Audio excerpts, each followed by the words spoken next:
So the 1970s saw the emergence of blaxploitation cinema in the United States, where B movies become black movies.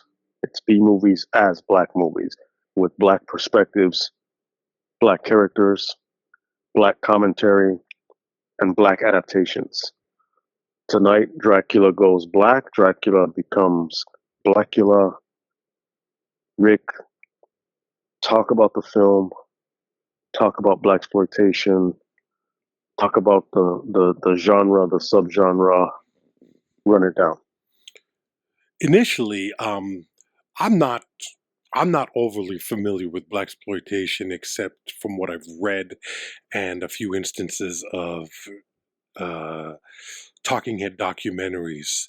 I know a lot of the I know a lot of the titles that stand out. You know, Shaft, Superfly, Willie Dynamite, Three the Hard Way, Blacula. But the genre itself, it's interesting that you talk about black written, black produced, black directed, and initially what happened in the early 70s was the movie industry was going right into the shitter, and the studios were having a real difficult time keeping their shit together and making a profit. They were losing money with movies like Paint Your Wagon, Hello Dolly, I think Dr. Doolittle was one that really tanked a lot of shit. Cleopatra.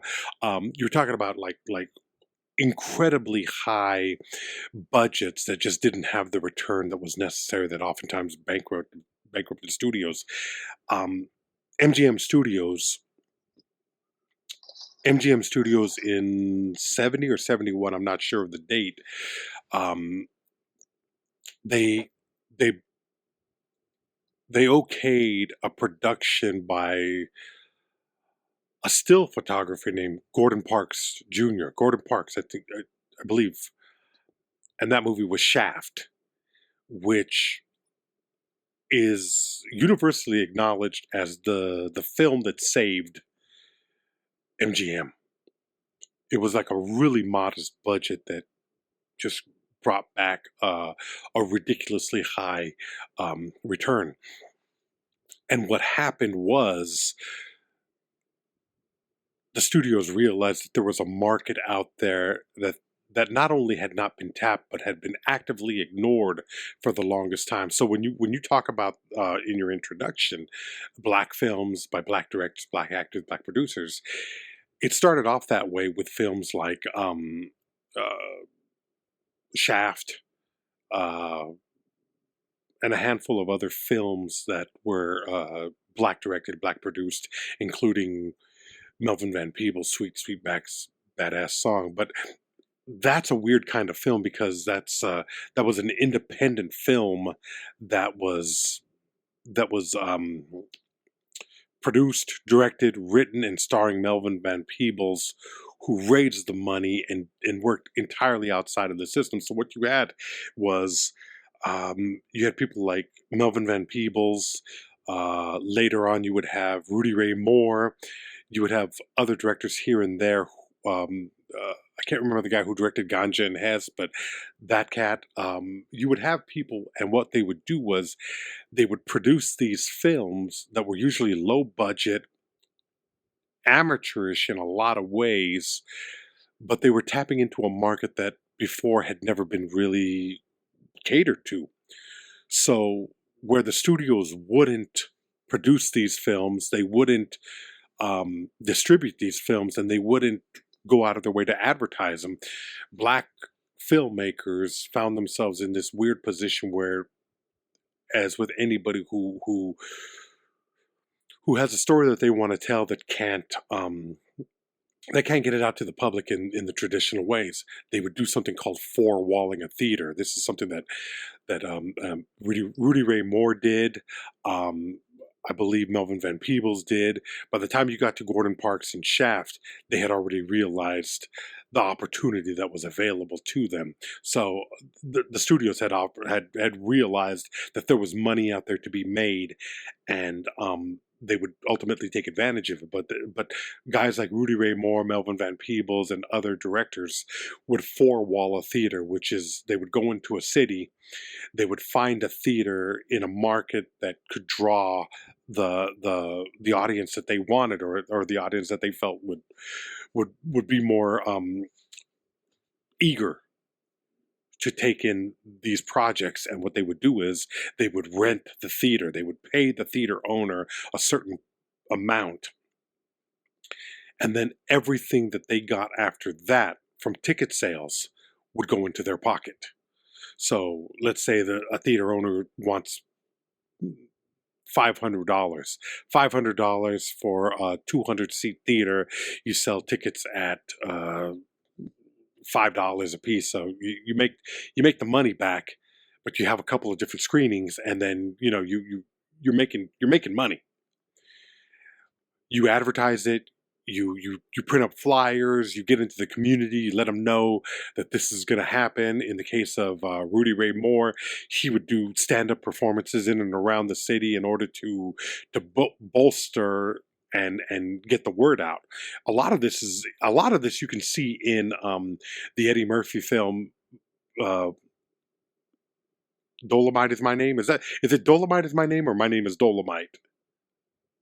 I don't remember. I can't remember, but it's a great film that really captures that time and gives you a good idea of what was happening and what had to happen. So you would have these really low budget independent. You wouldn't even call them independent producers and directors in the manner in which we refer to them now, because independent producers still go through like a smaller distribution house or a smaller producing company. No, these are like really like the true meaning of independent producers, where there is no studio involvement. You create something, and then maybe you hand it off to somebody so that they can distribute it, which is eventually what would happen with Rudy Ray Moore and Melvin Van Peebles, because Sweet Badass Song was his thing.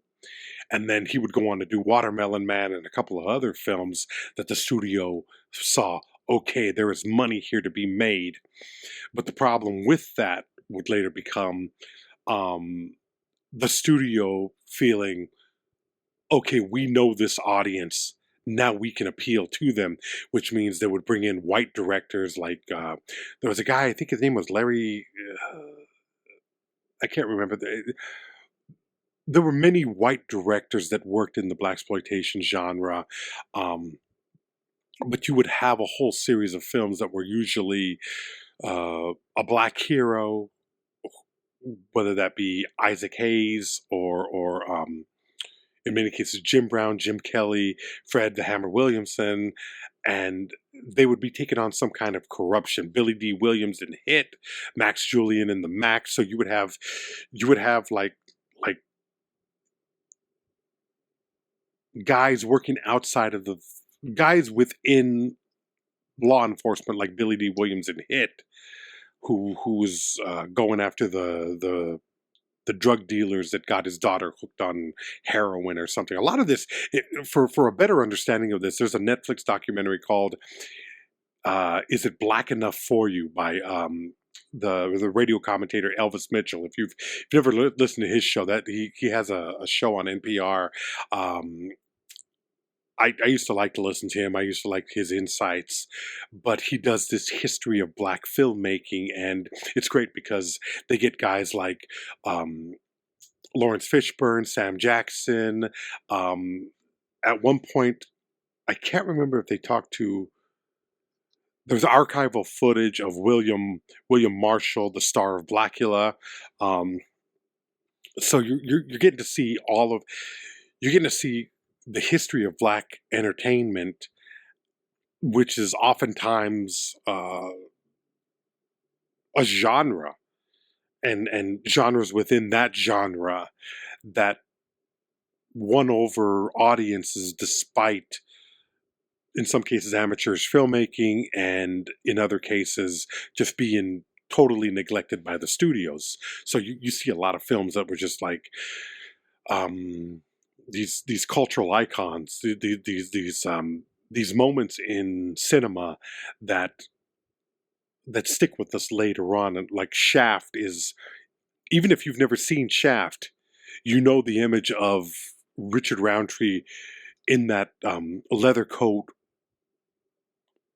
like moving across a busy street, running around cabs and traffic, just being cool as shit.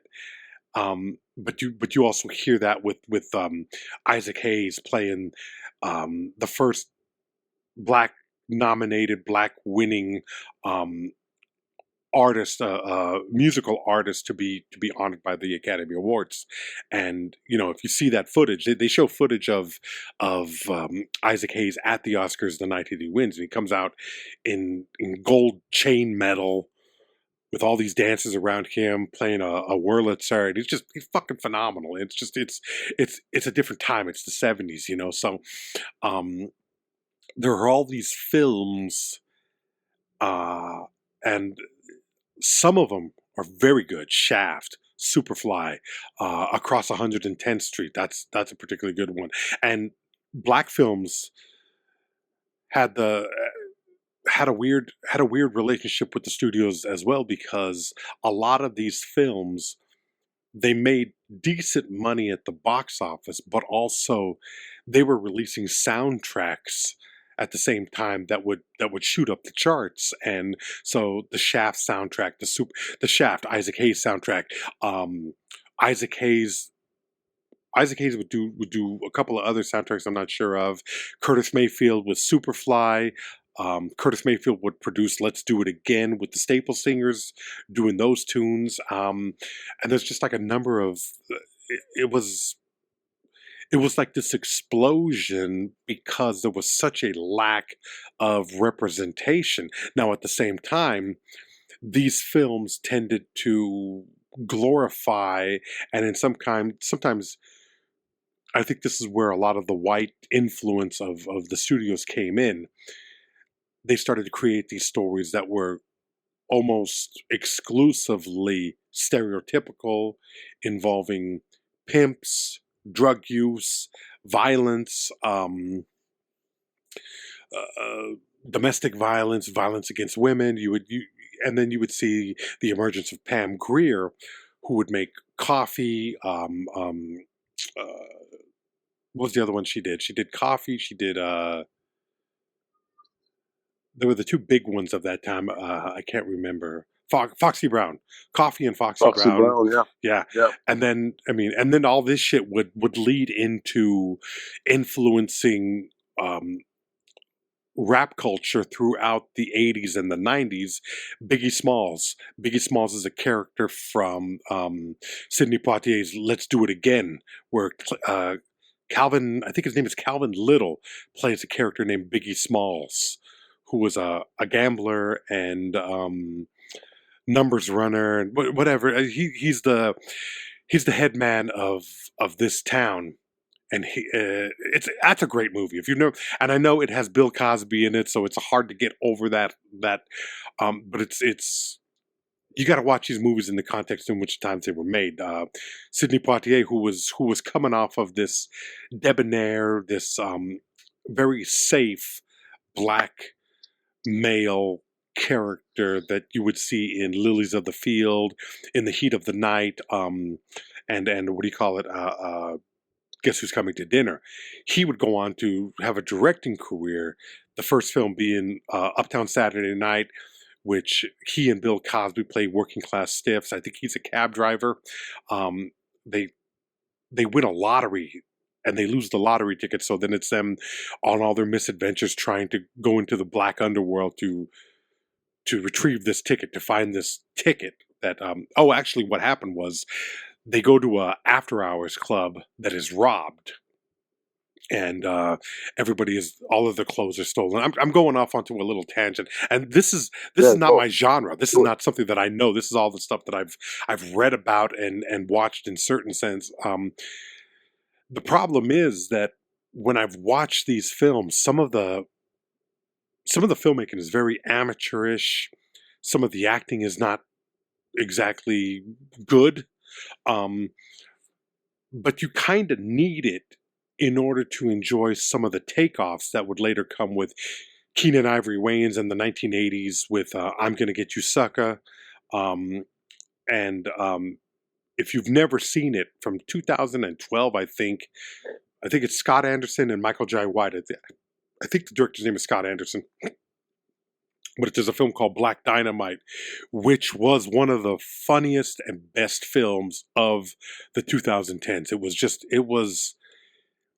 It was such a loving homage to that period of time, to the films of that time, to Michael Jai White's obvious love for Jim Brown and Fred the Hammer Wilson, but also an embracing of the amateurishness of, if you've never seen that film, you owe it to yourself to sit down and watch that. And I guarantee you'll have a great time with it, because the film itself is done with so much love for the genre that it's mocking and making fun of. It's not mocking it necessarily, as it's just pointing out there are moments when you could see the mic, really bad stunt work. It's just one of the best things that I've seen in a long time. It's one of my favorite movies. Hopefully one day we'll get to it. But that's so 1972, 1971. There was this attempt to break into, to create a horror genre of blaxploitation, and Blacula was the first film to come out of this. Blackenstein would be another film, and then Dr. Black and Mr. Hyde. They would do a number of takeoffs on traditional Universal properties, and I don't know if there were any kind of problems getting the rights to that. I kind of think that they weren't making the Universal films. They were, because every one of those films, Dracula is a Bram Stoker novel, Frankenstein, Mary Wollstonecraft Shelley, and Dr. Jekyll and Mr. Hyde, Robert Louis Stevenson. So you have source material there that's within the public domain, and I think it would have been even in the public domain in 1970. So I sat down and I wanted to see this film because I had seen an interview with William Castle. No, not William Castle. William Marshall, the star of Blacula, Prince Mamawalde. Now, when I was younger, I was very dismissive of this shit, because I thought to myself, Blacula, are you fucking kidding me? Could they not come up with a more ridiculous, stupid title? And I stand by that. Although at this point, I'm just laughing my ass off because it's so fucking stupid. But it's still better than the original title of this film. Do you know the original title of this film? Yeah, they talked about it when we saw Horror Noir. I believe it's because Rachel True had her moment where she was just like, all the other vampires were because it's Halloween, by the way, Halloween time. Mm-hmm. Fucking 2 months out, we got to start. Rachel True from The Craft is like, she's like, all these other like white vampires were like weak. They were like, to her they were like so-called femme, right? Yeah. According to her, and she's like, no, but William Marshall was like badass. He was badass, and he has a. It makes me sad that this is not a better film than it is, because he deserves a much better film. And so we get Count Brown's in town. You know what I mean? Like, that was the Count Brown's in town. Watch out! If there's if there is nothing else that screams Whitey in my maybe a black man wrote that, but I think white people wrote that. In my fucked up racist thinking, a white man had to have come up with that title. Count Brown's in town. I love that. I love as I read, Count Brown's in Town originally had a great deal more, and I quote, shucking and jiving in it, which, just William Marshall noted theatrical actor, opera singer, and a respected thespian. He fought for the dignity of the character, and there is dignity in this character. This is a strong character with ideals that finds himself a victim and enslaved by a white Count Dracula. There's so many layers there. The problem that I have with the film is that it doesn't go far enough in exploring that and exploiting that kind of parallel Black experience to what the vampire existence would have been. I think you could have a much better film here if they had gone that route, and I think it would have been more powerful, because there is a sense of love in the film. Prince Mamawalde travels to Transylvania to speak with Count Dracula, unbeknownst to him that he is a vampire, and he goes there to talk to him about fighting the slave trade.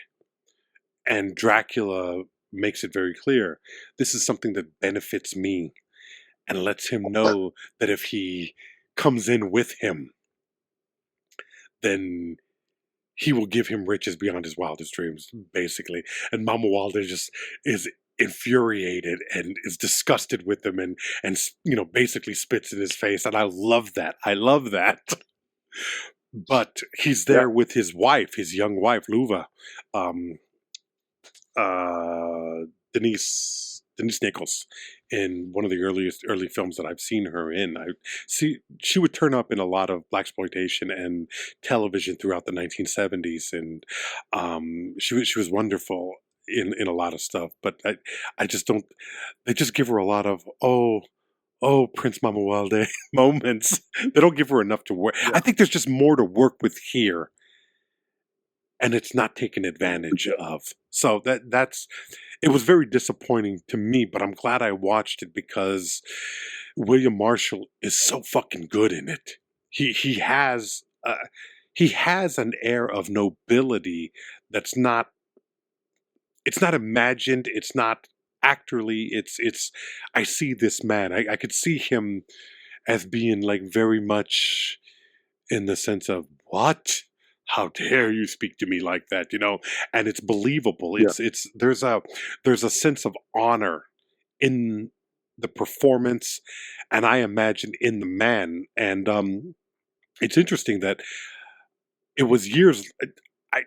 I knew who he was, and I recognized him from something, but I couldn't remember where else I had seen him. He was on Pee-wee's Playhouse as the king of cartoons. So he would come on Pee-wee's Playhouse. Yeah, I mean, it's crazy it's crazy the roles that a working actor finds himself playing in, and bringing a certain level of just elevating everything. There are certain actors that it's sad, because he should have had a bigger, better career. He should have played in more mainstream movies where he could bring humanity to something that is, neglected. I think he was a good actor. I think he was an exceptional actor. I just wish I wish I could have seen him in more things where he would have been able to shine. I think this is the kind of thing where we start talking about opportunity, and ultimately, for me, it's about the loss that we as an audience have. The stories, the filmmakers, the actors, set designers, hair people, whatever, who never got an opportunity to tell stories that were different from what was being told. It was something really great that I heard Eddie Murphy talk about when they were honoring Sidney Poitier on something, and Eddie Murphy started talking about how fucked up black hair was in cinema in the 50s and 60s, because there were no black hairstylists. There was nobody who knew what to do with black hair, you know? And he's joking about it, but there's a, you know, with every great bit of comedy, there's a little bit of sadness to it because of the truth that it's telling. And he was talking about to a black audience. He was talking about, we ignored how fucked up Sidney Poitier's hair was because he was that good of an actor. And it screams at you. And if you look at Vonetta McKee, the not Vonetta McKee, Denise Nichols. Denise Nichols is the sister of the Vonetta McKee character. Luva is Vonetta McKee. Denise Nichols, who you would later see on, in Let's Do It Again. She would also be on the television series of In the Heat of the Night. She was a very popular actress. If you watch TV, it's weird. You don't know these people by name, but a lot of times just their face pops up and you recognize them. So she was one of those characters. You look at how bad her wigs are. It's amazing. It's amazing to me. So this has a lot of, this is definitely a film of its time. And with that, you're having rampant use of people calling each other nigger and laughing, and it's funny. Right. But then there's that scene where basically Mamawalde has been sold to gay interior designers. Yeah. And later on you hear, an interracial gay interior designer couple. Which is okay because they're gay. It doesn't matter that they're interracial and gay. But you hear them referred to as a couple of interior designer faggots. And it's just like you're sitting there like, oh my God, this is a different time. This is a different place. This is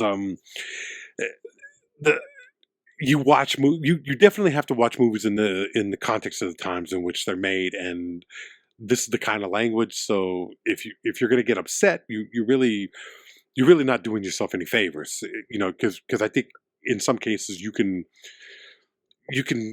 miss the what do they call it, the forest for the trees. Yeah, you're missing the forest for the trees. So, it's interesting the use of that because on the one hand, it occurs in the film as if that's just the way it's normal. Yeah. Because that's supposedly like the way people spoke. But at the same time, you can tell that there's also like, you can see in the characters that it's, in the way that it's delivered, but it also seems like it's built into it as well. It's like, yeah, that's just the way we talk, but we do still hold them in contempt. And we are still we're going to twist that blade. Not only are we going to just call them a fag, we're going to twist the knife a little bit when we do it because we do think less of them. Yeah. That's the impression that I got, that and that the film wanted you to know that that this is how these people view those people. And it's an unconscious thing. It's not even I'm making a commentary. I didn't see it as we're making a commentary on relations within the black community or the gay community. It was just like, this is how I think it was done with the sense of, this is how people talk. And you and I see it later on as a subjugation and a contempt for people even within a community. So it's like it's problematic only in the sense that it's a reality. This is how fucked up people are and their thinking and their beliefs. When they dig up the white gay guy, don't they call him a zombie faggot at one point? I don't even remember, but it's fucked up. It's just interesting in a film, in the genre itself, because in the genre is commenting on and critiquing these different race relations, but at the same time within the genre, you have the stereotypes that get perpetuated. So you have this like double-edged sword to any subgenre of the exploitation films. And in this story, because you would start to talk about this. The premise is that you have this. He's like Nigerian, or he's a West African prince who travels somehow. For some reason, travels. I mean, so you have to kind of suspend your disbelief because he travels to Transylvania,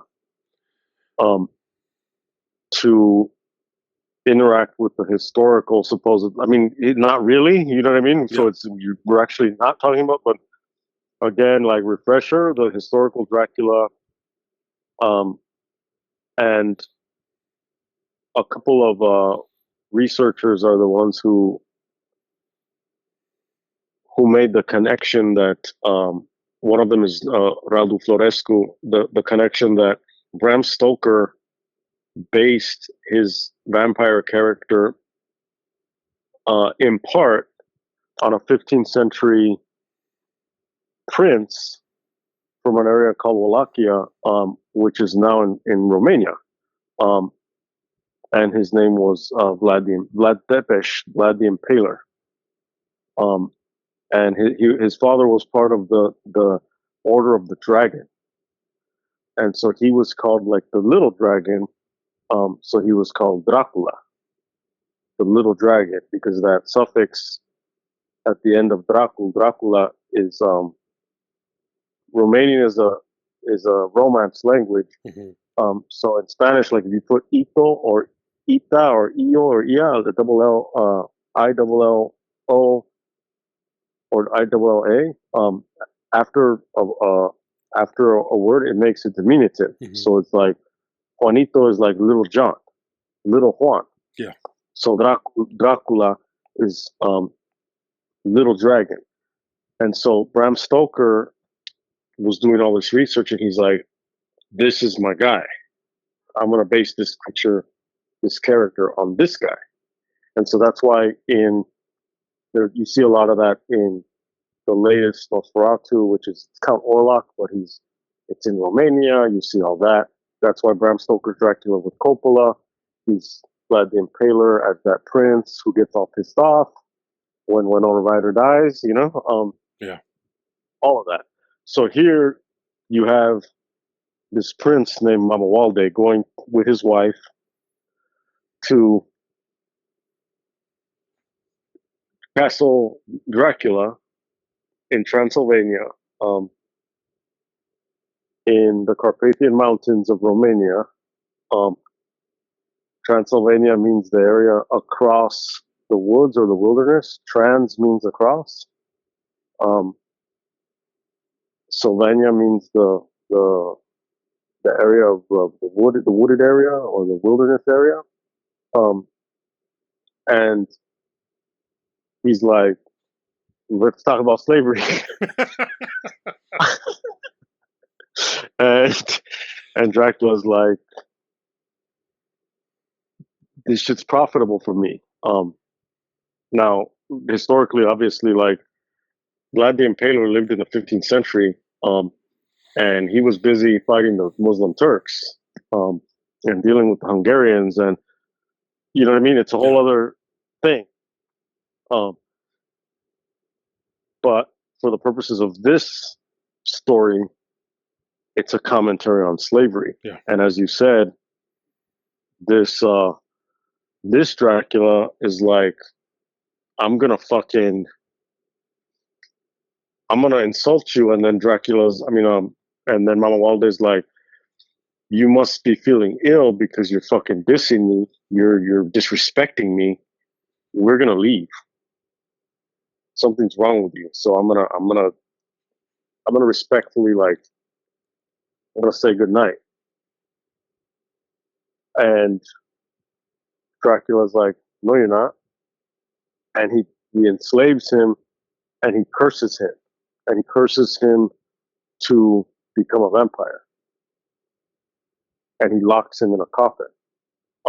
And so the metaphor is there's a commentary on the barbarity of slavery, and then there's the colonizer European spreading his curse, spreading the disease of the slave trade.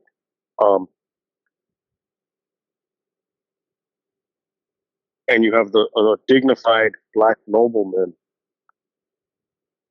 now in a love story that transcends centuries. This idea of, like, in Bram Stoker's Dracula in the film, it's like I've crossed oceans of time to find you, or whatever it is. It's the same thing, only now it's this black love story instead of being your typical Hollywood. If it's a black monster or a black coated monster, a coated black monster, yeah, who is basically after a white woman, because that's when you cut in Marlon Brando from Apocalypse Now, and he's like, the horror, because that's the scariest shit ever. Is King Kong, you know,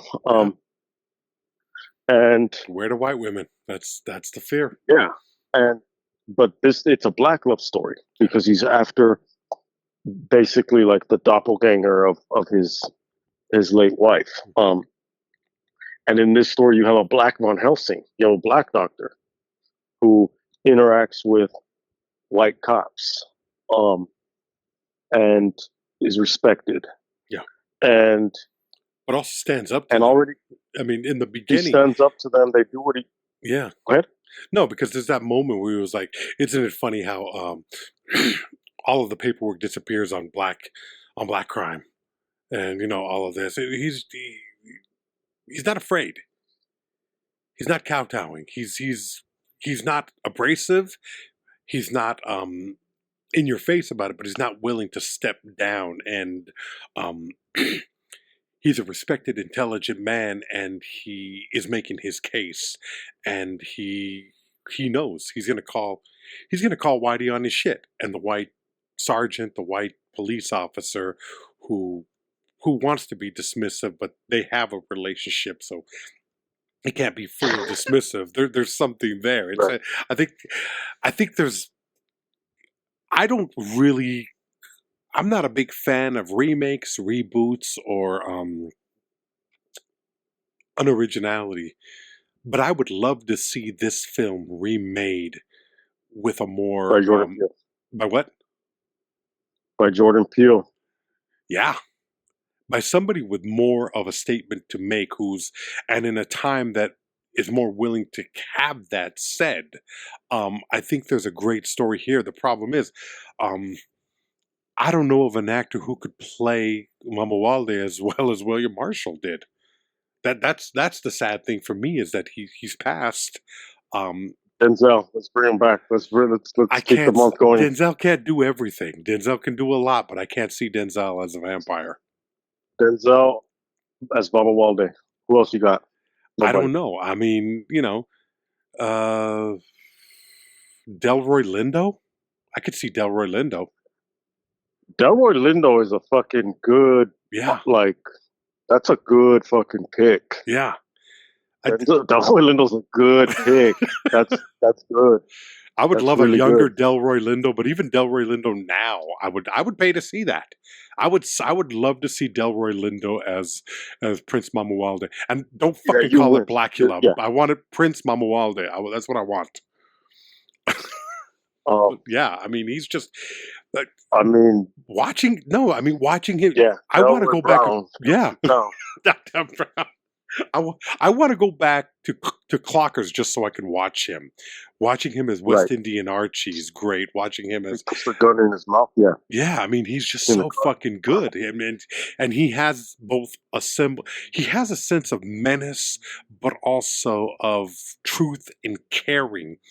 But like, of the black actors, I mean, people are going to say a young Morgan Freeman, a young Samuel L. Jackson. None of those guys, I can't see any of those guys in that role. Right. It's like we've talked about Denzel, and Denzel can do no wrong. I mean, Denzel I can't say can do no wrong, has done no wrong up until this point. But there was talks, I don't know if you ever knew this, but David Fincher originally wanted Denzel Washington for Seven. For the Brad Pitt role. Now, think about it. Could Denzel Washington have played that role? Of course. No. What do you mean no? The character... Could he have played the role? Would you have bought Denzel Washington in that role? No, Denzel Washington is too goddamn smart. Okay. Could he have sold it? I mean, so the thing is, the Mills character is very brash and overconfident, but also naive about a lot of shit and out of his depth. I don't see Denzel Washington being out of his depth. I'm going to say Denzel Washington because we're talking about how good of an actor he is. Yeah. Yes, he could have played it and he could have so-called sold it. Maybe, but I think Denzel Washington is. It's the idea of, are you buying it? Are you buying it? Yeah, I guess. I don't know. See, the thing is, I buy Brad Pitt more in that role as brash, not too bright, and that's another thing. Not too bright. Can Denzel Washington play not too bright? I mean, it's almost the role changes. You're saying, well, Denzel Washington's smart, therefore he can't play bright. He can't play dumb. Like, come on, like, can Meryl Streep play an idiot? Yes.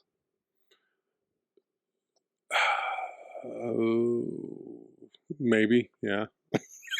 No, it's not maybe. Meryl Streep obviously can play anyone. Meryl Streep can play anything, but Meryl Streep could play Blacula in the remake. Yeah, she could. Yeah, she could. She's that good. Without blackface. But, okay. The idea, let's reel it back. The idea is, I agree with you in the sense of the story, there's still commentary to be made. Yeah. And the story is very much a sandwich kind of. It has a black commentary in the beginning, because then in the center of the story, it turns primarily into, it's this love story that features elements of black culture, but it's not necessarily making commentary on race relations until the end, again, when he fights the cops. Yeah. When you see him fighting the cops, that's in and of itself is a statement. When he's kicking the shit out of cops, that's all you need to see. And you get it. And these cops, they don't just look like regular beat cops. They look like THX 1138 fucking with the helmets. They look like, that's the first thing I thought of. And it's basically the same. Yeah. Go ahead. It's 71, 72, THX fucking, they have the helmets. They look like these fucking robot cops. And there's a little bit of also Magnum Force that comes to my mind when I see them too. The Dirty Harry with the fascist fucking cops that are killing people. There's that in it too. So would it have been more powerful to see more commentary throughout the film? Yeah, like what would that have been, to have this powerful? First of all, the character is noble in terms of he's of high rank. He's this noble, supposedly, character he's a prince from wherever he comes from, right? From Nigeria or whatever it is. But then there's a nobility that's him, like his character's social station. But then like the character himself has this kind of like attributes, these that you would describe as noble, the way he's dignified, the way he carries himself. But then now he's been cursed, so he has to drink blood as a vampire, but he's also fucking pissed off. And he's also trying to find the love of his life. And what would happen if he wakes up and now he's also like looking at the system, looking at the results of the system,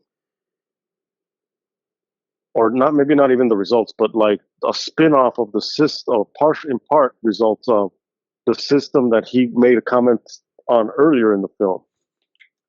And to see how black people live in the United States, like none of that is he's just like, fuck it, these are streetlights, fuck it, this is the 20th century, 70s, whatever, I don't care, I'm gonna fit right in.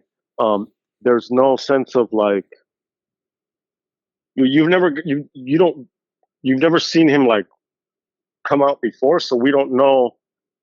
The assumption is he's been locked in there the whole time. Yeah, trapped. He's been trapped in this coffin. So what would that be for now? This powerful, immortal, pissed off, cursed, enslaved nobleman to wake up in the inner city in the 70s in LA.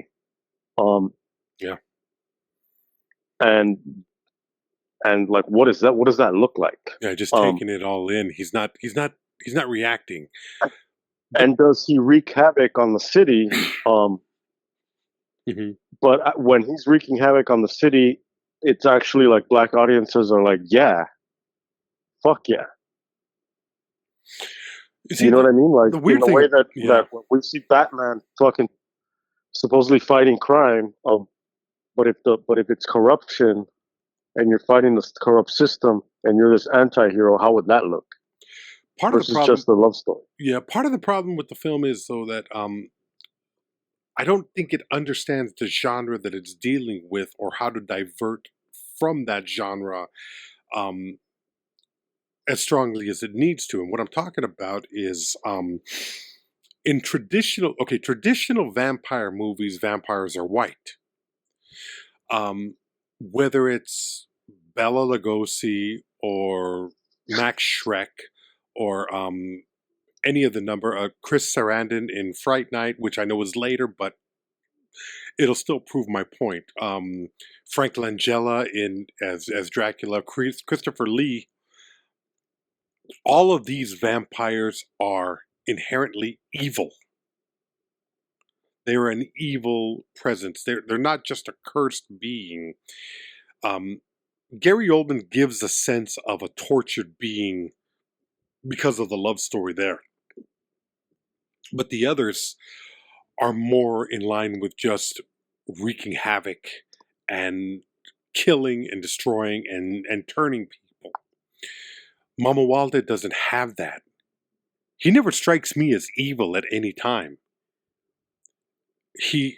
So if you're not going to make him evil, then what is he?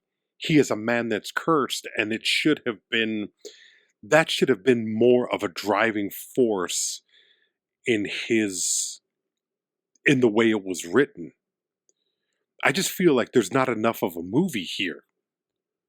The love story is there, and you believe that he has loved this woman for all this time, and he there's a part of him that died when he was turned, not just in that sense, but watching her being taken from him, and now he has a new opportunity, has a new chance to live again with her, and all that is apparent. But if you're not going to follow the traditional vampire storyline, then you have to deviate from it in a way that really embraces the other angle of it, which is he is a tortured victim. Because I never get the sense that he's, you know what I mean? Yeah, and we wouldn't really, popular culture wouldn't really have, really get that kind of like dread until 5 years later with Anne Rice. Mm-hmm. She would write Interview with the Vampire, where you get a sense of like, what the fuck am I dealing with here? Yeah. And that you do have, it's this more existential situation. I mean, there's a lot of other stuff going on. Obviously, that there's the homoeroticism, there's the all this shit, but there is a sense of also like victimization as a vampire Yeah. of like it's kind of in the sense of like I voted for the monster, but I didn't but I didn't know the monster was going to come up for me, you know. Yeah. Um, How does that play which out? is Yeah. our current vampire timeline. But yeah, it's just it's this is not what it's cracked up to be. Yeah. And yeah, that it's not. I don't think the film is large enough for that. But can it even be large enough for that with the restraint in both? Because let's be honest, they made this film with the sense of let's just get it done and capitalize on a black villain that is a vampire. So I think that they tried to address these things, but both the restrictions of a budget and a schedule of, I mean, I can't imagine they took more than 3.5 weeks to shoot this thing, because that's what you're up against. What you're up against is what the studio will allow and the money. You got to shoot as much as you can until the fucking money runs out. And there is no going over budget. There is no, right? No, we're going to take it from you now, cut it, and put it out there, regardless of whether it makes sense or not. When you hear them talk about Blackenstein, that movie is so fucked up, and there's so many pieces of it missing, and the sound is so bad that people are embarrassed to talk about it. But it still pulled in a black audience. See, this is the problem. It pulled in a black audience who was hungry for something that reflected their experience, or at least recognized their existence. But by making a success out of something that is poorly and cheaply made, the studios say, well, they'll take anything that we give them. So you can't fucking win. You can't fucking win in a situation like that. There are opportunities for great storytelling, and they get pushed to the sidelines. That's why a director like Charles Burnett, nobody knows who the fuck he is. Although he made one of the films that many critics say is one of the most powerful films in the history of cinema, Killer of Sheep. One of the few films that accurately looks at black life in the 1970s in Watts, and by virtue of just allowing humanity to be represented in the black community without any sense of gangs or prison life or drug dealing or any of the myriad stories that when we talked about the Hughes brothers a few weeks ago, and we've talked about Menace to Society. I think when we talked about the 1990s or the 80s, we talked about films that reflected that time. Boys in the Hood was one of those films, and we talked about how this was a film, as good a film as it is very much a film that got greenlit because it shows a rapidly deteriorating and hopeless black experience that white people can look at and say, well, part of them can say, oh, how sad, and part of them can say, well, that's what they are. Those are the animals that they are, you know.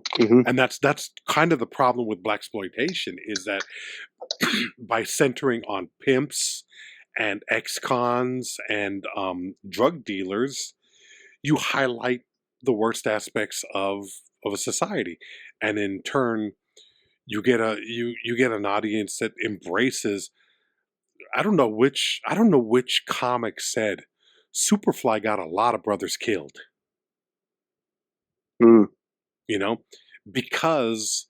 And I'm not one of these guys. Believe me, I'm not going conservative and saying these things should not be made and fuck these stories and we need to go start making more Tyler Perry God movies. And I'm not saying that. What I'm saying is any ethnic story whether it be Asian, Latino, Native American, or African American, cannot and should not be limited to the worst stereotypes of the culture. You should see something like Killer of Sheep, or Barnett did a film called what the fuck is it called? Something with anger. Something. God, it's a great film, but I can't remember what it is. Something to sleep with anger. It's a great film. Or something like even. God damn, man! Even Spike Lee falls into that, where it's like, He Got Game is a father who's being let out of prison to convince his son, do the right thing, race relations, Malcolm X Yeah, prison. I mean, it's, you know what I mean? Where it's like, yeah, these are films that should be made. They're well-made films. They're beautifully made films, beautifully realized. But why is that the only story? Why is the only story that I've ever seen of Mexicans is Born in East LA, where you get deported, or two versions of La Migra and prison life with American Me, excellent, and Bound by Honor, a fucking embarrassment. I mean, you know what I mean? Or every right. Asian film has to have kung fu in it, or some sort of mystical, Native Americans always have to have some kind of mystical connection that helps a white guy understand. It's boring and tiring, and yet I will still go back to see them. Why? Because where else am I going to get to see Graham Greene? Where else am I going to get to see Cheech or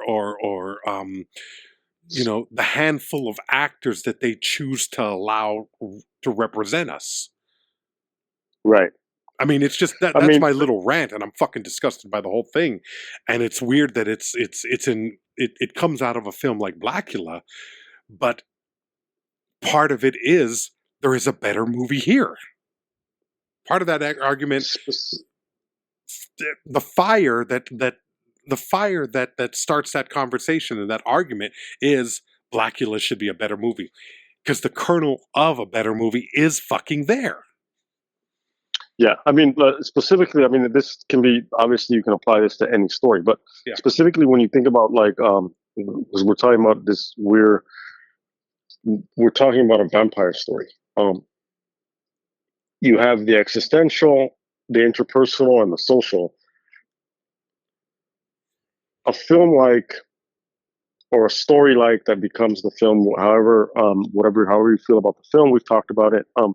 Interview with the Vampire is going to really throw a lot of energy into all of those different aspects. So there is a love story. There is shit about interpersonal connection in Interview with the Vampire, and there's a lot of emphasis put on that. They basically, Lestat and Louis basically create a family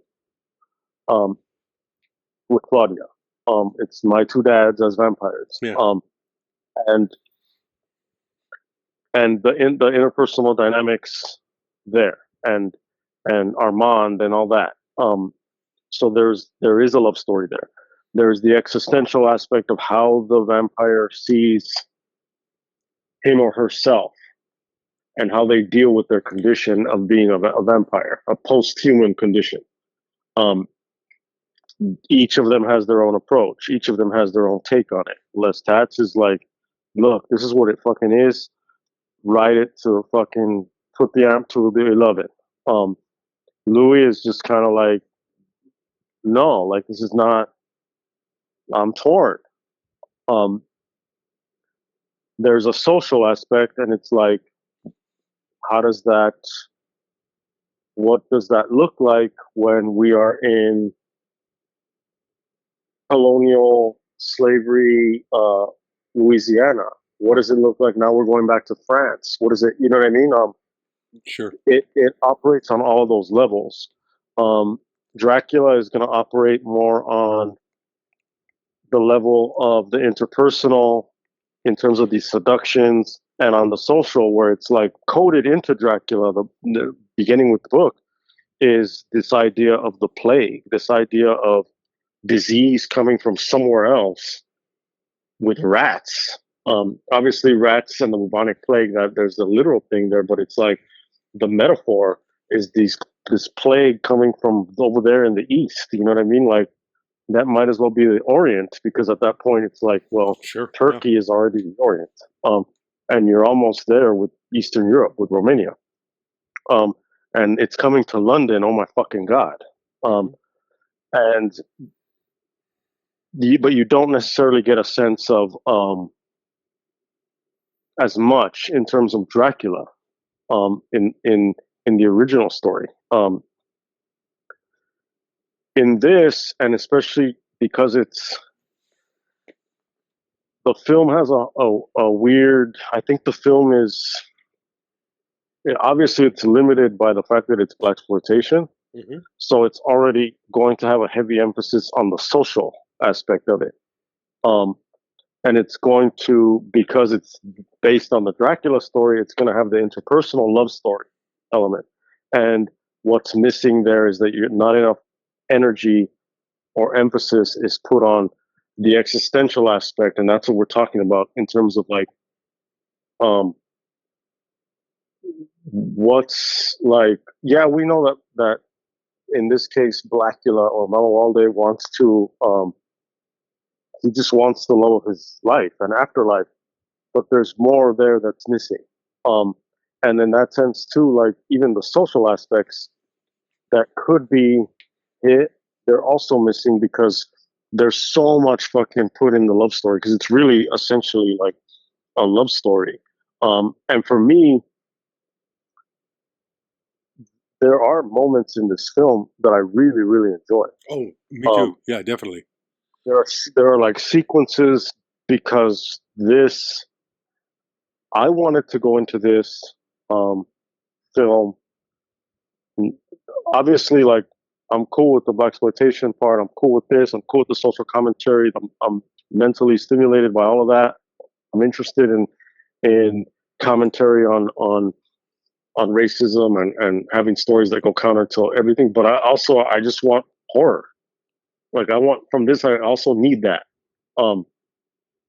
Even if it is like a Jordan Peele, where the commentary, the societal social commentary, is the horror, or it's through it's there. Picking at the chair and picking the cotton out of the chair while you're fucking trapped, and the movie's called Get Out, and you're freaking the fuck out as you're watching it because you're like, get out.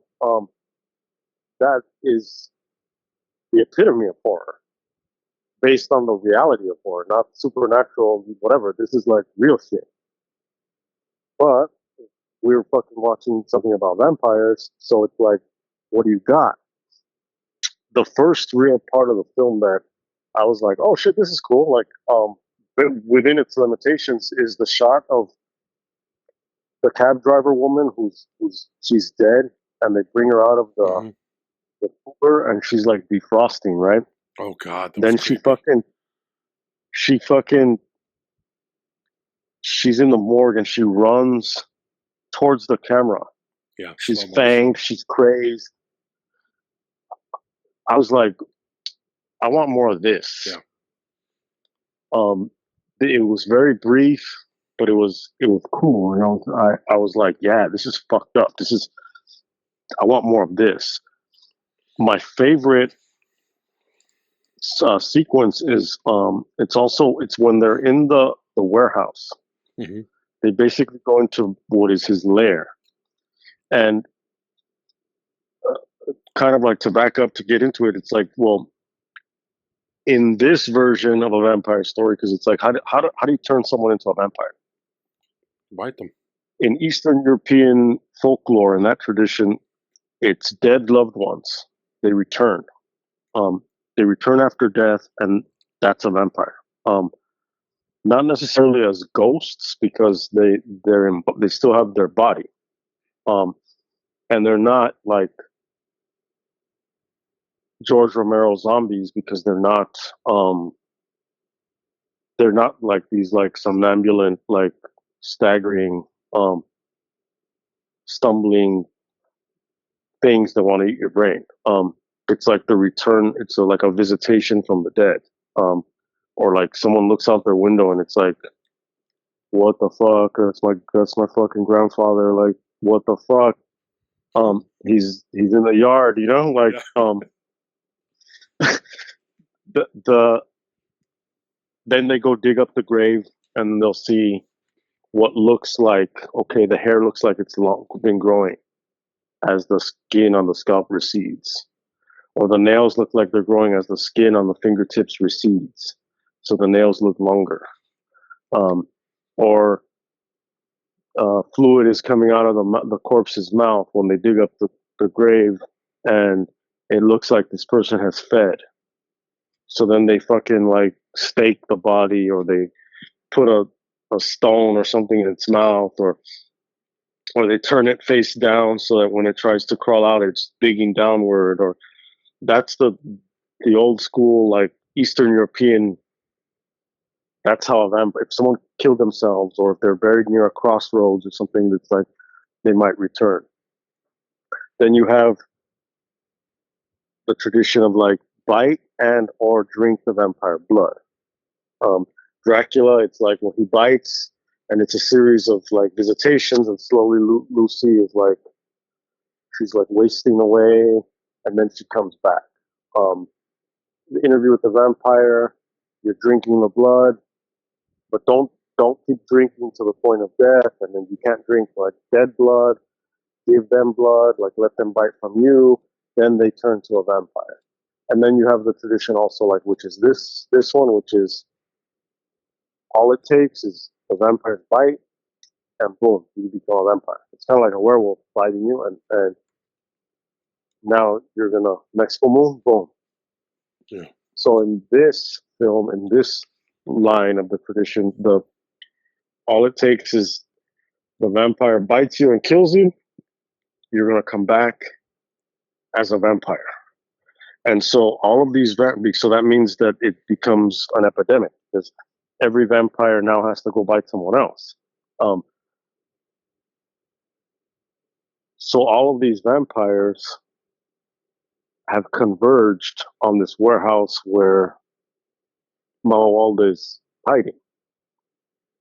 And the Black Von Helsing character and the cops have gone to find the main vampire. So it's now a nest. It's like John Carpenter's Vampires with James Woods. It's this vampire hunting expedition. So they go into this place, and all these fucking scary as hell, hooded looking vampires, black vampires, fanged out. They just start emerging, and there's something really creepy, and it's like in the tradition of Carnival of Souls to me.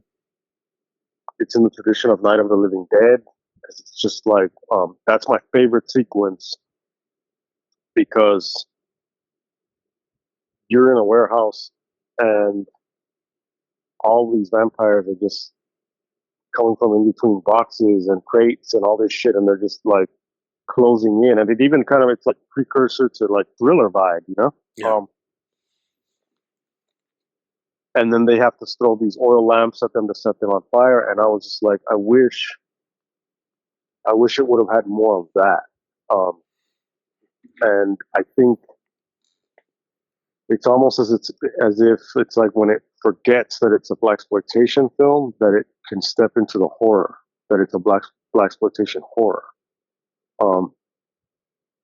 And so that balance was like weird to me, because there were elements where I liked the cops driving around the night LA. It's like blue neon laundromat street light fucking look. I don't know if they used them in LA Plays itself, but it looked like those shots were made for that documentary to feature like certain look of LA at night. Yeah. And I was like, oh, that's a really fucking nice shot. And then they would just cut away. or there's a shot from below of Blacula. Spoiler alert. Um, he's climbing the stairs up to go up into the sunlight to kill himself. Um, but it's from below, and you just see his like silhouette and with the cape. And I thought that was cool. So it was like really creative use of color and shit like that that I thought was cool. And then when you would add to it those couple horror sequences, I thought those were cool. But the rest of the film was like out of balance with that because it was just kind of it just looked like a 70s exploitation movie. And I was like, man, I wish it would have gotten more artistic, you know? And it could have. It could have. Yeah, because, you know, I mean, studios want to go with the lowest common denominator because they don't have a lot of respect for, in particular, the black audience. They don't have a lot of respect for audiences in general, but especially black audiences. But if that's the case, then why not let the director do something that is exceptionally artistic? Because, you know, there's an audience that's starving for it anyway. And I think people recognize what's great about the film in, you know, moments like that, and William Marshall's performance, his presence in the film. But I think if the director had been allowed to embrace that artistic integrity, that artistic expression, this would not just be a cult film. This would have elevated this. This might have changed films. See, the thing is, the success of these blaxploitation films gave them an opportunity to continue making black-oriented films. But the limits of the stories that were told meant that it was just like, well, we're just going to churn out the same shit. We're not going to do anything with integrity. We're not going to do something that expresses something more powerful than just a killing. There's a lot here, and it's alluded to, but it's not dealt with. And I'm like you. There should have been more horror, but there should have been more art. I would really love this movie, but it breaks my heart that it's not as good as it should be. And I know I've said it in the past. You got to review the movie that you're watching in rather than the movie that you wish you had seen or you wish the movie had been. But it's so blatant with this movie that I can't help but think about, God, if the studio weren't just a bunch of fucking opportunistic racist cunts, then this could have been a classic. I mean, some people do consider it a classic, but it would have been a true cinematic classic. You wanted to open this yearly horror season with Blacula. Are you just totally disappointed, or you're No, because I see. At the same time, it makes me hopeful. It makes me artistically hopeful that it would be one thing if it were just a stereotypical slapdash affair that was an obvious moneymaker without any kind of regard for telling a story that in any way, if it were just exploitation, then I would be disappointed. But there's something hopeful about seeing a film like this at a time in which it was made, where there was an attempt. I consider this a noble failure. I consider this a valuable film because it at least tried to do something, regardless of whether or not it was. And I don't think it even fails at doing it. I think it wasn't allowed to do it, which is heartbreaking, because I think there's a much better film here. And that's why I said earlier, as much as I don't like remakes and reboots and reimaginings, this is a film that I would love to see remade, and I would love to see Delroy Lindo playing Mamawalde. I would love that. That's for me. That's one of those things where the cinematic what ifs. Because I think there's a valuable story here. I think there's something that is not touched on. It's never been. I mean, people are raving about Sinners, and I think Sinners is a very good movie. But Sinners doesn't approach what this could have been. Mm. You have to see Sinners in order to understand that. But Sinners definitely addresses certain aspects and but not in the way this hinted at. I think this is one of the great lost opportunities, and it would have meant a lot to not only Black audiences but audiences as a whole, because we would have been given a chance to see important and beautifully imagined stories told from artists who really care about the medium. I see that in this, but I also see the shackles that keeps it from being as great as it could have been.